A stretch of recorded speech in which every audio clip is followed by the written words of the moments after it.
Ever notice how the nicest person in the room is also the most exhausted one? Yeah, that might be you. You care. A lot. You care if someone's upset. You care if someone didn't reply. You care if someone might be upset even when they're just eating a sandwich in silence. Meanwhile, the people who care the least are out here living like stress doesn't even know their address. So when did having a big heart turn into having a heavy one? Caring is beautiful. It makes you kind, thoughtful, dependable. You remember birthdays, you check in on people, you say text me when you get home, and actually mean it. But somewhere along the way, caring quietly turns into overcaring. And that's where things get messy. Because now you're not just caring, you're carrying. You carry other people's moods like emotional backpacks. Your friend is in a bad mood. Your whole day feels weird. Your coworker seems distant. Congratulations. You've just started a full detective investigation in your head called What Did I Do Wrong? Spoiler. You probably did nothing. They're just tired, or hungry, or thinking about a bill. But your brain, oh no. Your brain says, this is clearly our fault. Let's overthink this for the next 6 hours. Caring too much slowly turns you into a professional over-apologizer. Sorry. For what? I don't know yet, but I'm sure I'll figure it out later. You say yes when you want to say no. You show up when you're drained. You listen when you need someone to listen to you. And you tell yourself, it's fine, I can handle it. But deep down, you're running on 3% battery and pretending you're fully charged. Here's the tricky part.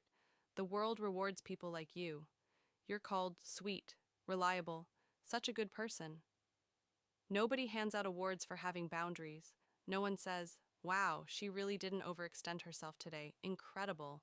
So you keep going, you keep giving, you keep shrinking your own needs because someone else might need the space more. And then one day you're tired. Not just sleepy, soul tired. You start feeling unappreciated, but you also feel guilty for feeling unappreciated because they didn't ask me to do all this. True. But you didn't feel like you had a choice either. That's when caring stops being kindness and starts being self-abandonment.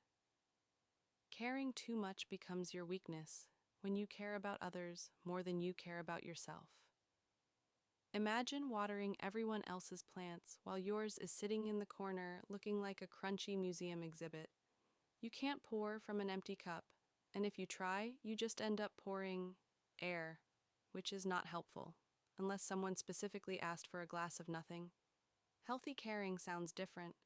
It says, I love you, but I also need rest. It says, I want to help, but I can't right now. It says, your feelings matter, and so do mine. The people who truly value you won't disappear when you stop overgiving. The ones who only liked the unlimited access version of you, yeah, they might glitch out a little. That's not loss. That's clarity. You're not meant to be everyone's emotional support human. You're allowed to log off.